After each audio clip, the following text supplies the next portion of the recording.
Paano ko nga ba na-achieve yung ganitong eye makeup look gamit lang ang 139 pesos na eyeshadow palette? Babe, maniniwala ka ba kung sasabihin ko sa iyo ngayon na itong eyeshadow palette na to ay mabibili mo lang ng 139 pesos? 139 pesos lang yan and FDA approved na yan. At kapag in-order mo nga itong palette na to ay may kasama na itong pa-freebie na eyeshadow brushes. So, tingnan na natin. In fairness.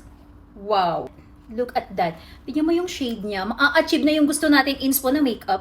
Napakaganda. So, let's watch kung magaganda ba yung mga shades nito and pigmented ba. So, nag-swatch nga tayo ng mga a little bit ng mga shades. Yung pigmented niya, yan mo lang siya. Ayan. Oh, may ganyan siya kang pigmented. Ayan oh, hindi siya sobrang powdery at sobrang kapit niya kagad. Kaya be careful sa pag-a-apply kasi na siya itry sa inspo makeup natin. Gamitin natin for base natin. Ayan.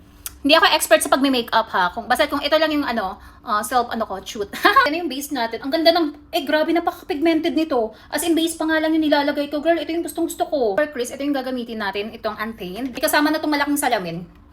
Kaya napaka-bongga. Ayan o. Sa ating crease. Ewan ko kung crease ba tawag dito. Crease area natin. Itong eyeshadow yung matagal ko nang hinahanap. Yung napaka-pigmented lang. Every time ina-apply mo siya. Tapos hindi siya powdery. Grabe. Naglagay lang ako ng concealer para mas ma-identify pa yung eyelids ko. Dito. At itong Irresistible yung gagamitin natin for shimmer. Ayan. Oh my gosh, ang ganda. Grabe.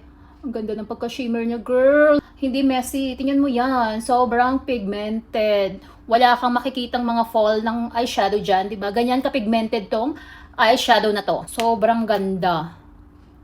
As in, bakit ba 139 pesos ka lang? Itong flower power yung gagamitin natin pang shimmer dito. Both side. Ayan. Pakaganda, girl. As in. Ayan siya. Ilagay ako dito sa lower lashes natin, sa lower area ng mata natin para mas ma-enhance pa yung shape ng eyes natin. Ayan. Irresistible. Ayan. Alagay tayo nitong Hypnotic para dito, para medyo malinis na yung ano natin sa side na to. Ayan, makita pa rin yung ano. Final touch up tayo at back. So, this is the final look.